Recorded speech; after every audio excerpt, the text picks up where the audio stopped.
Breaking news చూస్తున్నాం. Supreme court నిర్ణయం పైన ఉత్కంఠ నెలకొంది. తిరుపతి లడ్డు ఇష్యూ పైన ఇవాళ సుప్రీంకోర్టులో విచారణ జరగనుంది. అయితే కాసేపట్లోనే విచారణ ప్రారంభించనుంది సుప్రీంకోర్టు. సిట్ దర్యాప్తా లేదంటే సిబిఐ దర్యాప్తా లేదంటే స్వతంత్ర దర్యాప్తా అనే అంశం పైన విచారించనుంది ధర్మాసనం. కేంద్ర వైఖరిని న్యాయస్థానానికి తెలుపనున్నారు సొలిసిటర్ జనరల్ తుషార్ మెహతా. అయితే కాసేపట్లో తీర్పు సుప్రీంకోర్టు ఇవ్వబోతోంది. సిబిఐకి ఇస్తారా లేదంటే జ్యుడిషియల్ కమిషన్కి ఇస్తారనేది కొంత ఉత్కంఠ కొనసాగుతోంది.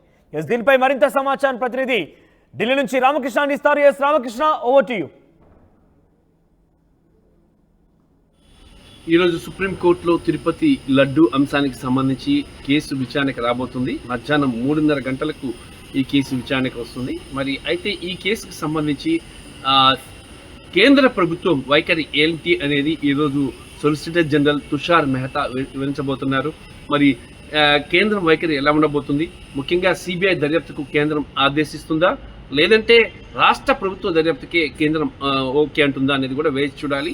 ఈ రెండింటిలో ఏదో ఒక అంశాన్ని కేంద్ర ప్రభుత్వం తరఫున సొలిసిటర్ జనరల్ సర్వోన్నత న్యాయస్థానానికి వివరించనున్నారు. జస్టిస్ గవాయ్, జస్టిస్ విశ్వనాథ్తో కూడా ధర్మాసనం తిరుపతి లడ్డు కేసుకు సంబంధించి ఈరోజు విచారణ చేపట్టబోతున్నారు.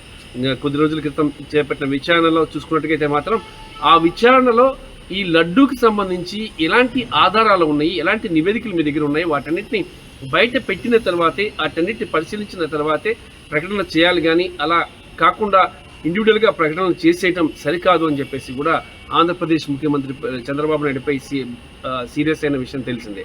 అయితే ఈ అంశానికి సంబంధించి కేంద్ర ప్రభుత్వం ఎలాంటి నిర్ణయం తీసుకోబోతుంది అంటే, తిరుపతి లడ్డూకి సంబంధించి ఇది ఒక తిరుపతికి సంబంధించిన అంశమే కాదు, లేకపోతే ఆంధ్రప్రదేశ్కి సంబంధించిన అంశమే కాదు, దేశవ్యాప్తంగా సంబంధించిన అంశం కాబట్టి, గ్లోబల్గా భక్తులందరూ వస్తారు కాబట్టి కేంద్ర ప్రభుత్వం ఒక సముచితమైన నిర్ణయాన్ని తీసుకోవాల్సి ఉంటుంది.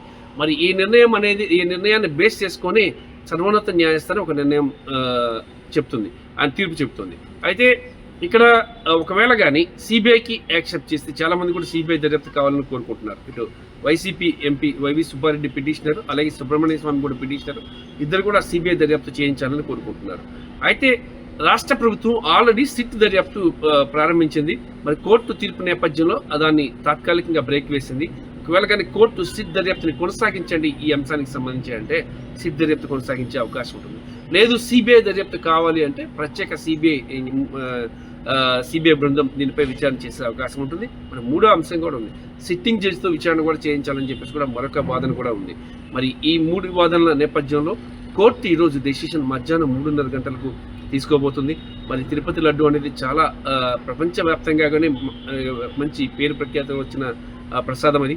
మరి ఈ నేపథ్యంలో అక్కడ ల్యాబ్స్లో ఎలాంటి ఈ రిపోర్ట్స్ ఉన్నాయి, ముఖ్యంగా ఆ 4 ట్యాంకర్లు వాడలేదు, ఓకే, అంతకు ముందు వాటిని వాడారు కదా, వాటిలో రిపోర్ట్స్ ఏంటి అనేది కూడా ఈరోజు టీటీడీ రిపోర్ట్స్ అన్నింటిని కూడా సుప్రీంకోర్టుకి సబ్మిట్ చేస్తుంది. మరి ఆ రిపోర్ట్స్, ల్యాబ్ రిపోర్ట్స్ అన్ని పరిశీలించడం, మరి టీటీడీ జేఈఓ అలాగే ఏపీసీఎం ఇచ్చిన పరస్పర వాదనల నేపథ్యంలో ఇక్కడ సిద్ధార్థ లూథ్రా తన వాదనలు ఇచ్చిన వాస్తవాలను ఏంటనేది కోర్టుకి విన్నవించారు. మరి వాటన్నిటిని విన్న తర్వాత సర్వోన్నత న్యాయస్థానం దీనికి సంబంధించి ఒక డెసిషన్ని ఈరోజు తీసుకోబోతుంది. మరి దాంతోపాటు ఇక కపిల్ సిబాల్ కానీ కోర్టుకు కానీ ఈరోజు కానీ వచ్చినట్టుగా అయితే మాత్రం కొంత వాదనలు వేడిగా సాగే అవకాశాలు అయితే కనిపిస్తున్నాయి. కపిల్ సిబాల్ కూడా ఈరోజు రాబోతున్నారని చెప్పేసి కూడా తెలుస్తుంది. బట్ ఒకవైపు కపిల్ సిబాల్, ఒకవైపు తుషార్ మెహతా, ఇంకోవైపు సిద్ధార్థ లూథ్రా, ముగ్గురు కూడా వాళ్ళ వాదనలు వినిపిస్తారు ఈరోజు సాయంత్రం మధ్యాహ్నం 3:30 గంటలకు. మరి ఆ వాదనలు విన్న తర్వాత సర్వోన్నత న్యాయస్థానం ఫైనల్ డెసిషన్ తీసుకుంటుంది. ఇక తిరుపతి లడ్డు విషయంలో తిరుమలలో ఉన్నటువంటి ల్యాబ్ ఫెసిలిటీసు ఎలాంటి ఈ చర్యలు తీసుకుంటున్నారు, అసలు ప్రసాదం యొక్క ప్రామాణికతకు సంబంధించి ఎలాంటి నిర్ణయాలు తీసుకుంటున్నారు అనేది కూడా సుప్రీంకోర్టు ఈరోజు తెలుసుకుంటుంది. వాటన్నిటి డీటెయిల్స్ కూడా ఈరోజు సుప్రీంకోర్టుకి టీటీడీ కానీ కూడా సమర్పించింది. దాంతోపాటు FSSAI, food standard safety authority of India, FSSAI కూడా ఈ ప్రమాణికాల మీద సుప్రీంకోర్టు డైరెక్షన్స్ని బేస్ చేసుకొని ముందుకు వెళ్ళాలనుకుంటుంది. మరి సుప్రీంకోర్టు ఫసాయ్కి ఎలాంటి డెసిషన్ ఇస్తుందో కూడా చూడాలి. ఎందుకంటే దేశవ్యాప్తంగా ఫుడ్ అనే అంశానికి సంబంధించి ఫసాయ్ నిర్ణయం తీసుకోవాలి. ఎందుకంటే ఒకవేళ కానీ క్వాలిటీ లేకపోతే ఇమీడియట్గా వాళ్ళపై చర్యలు తీసుకోవాలి. మరి దీనికి సంబంధించి ఫసాయ్ కూడా ఈరోజు దీనికి సంబంధించి నిర్ణయం తీసుకునే అవకాశం అయితే కనిపిస్తుంది. మరి టీటీడీకి వచ్చి అక్కడ మొత్తం కూడా పరిశీలించి ప్రసాదాన్ని పరిశీలించి శాంపిల్స్ తీసుకొని ఎలాంటి చేయబోతుంది, అసలు ఇప్పటిదాకా ఫసా ఏం చేసింది అసలు ఈ లడ్డు క్వాలిటీ విషయంలో అనేది కూడా ఈరోజు రే ఇన్నరా మాంగళ్య షాపింగ్ మాల్ లా ఏం కొన్నా స్పాట్ గిఫ్ట్ ఇస్తుర్రంట రండిగా. మాంగళ్య షాపింగ్ మాల్ లో దసరా స్పాట్ గిఫ్ట్ పక్కా. ప్రతి 1000 రూపాయల కొనుగోలుపై ఖచ్చితమైన స్పాట్ గిఫ్ట్. ఈ ఆఫర్ అక్టోబర్ 1 నుంచి 11 వరకు మాత్రమే. మాంగళ్య షాపింగ్ మాల్, తెలంగాణ. రే ఇన్నరా మాంగళ్య షాపింగ్ మాల్ లా ఏం కొన్నా స్పాట్ గిఫ్ట్ ఇస్తుర్రంట రండిగా.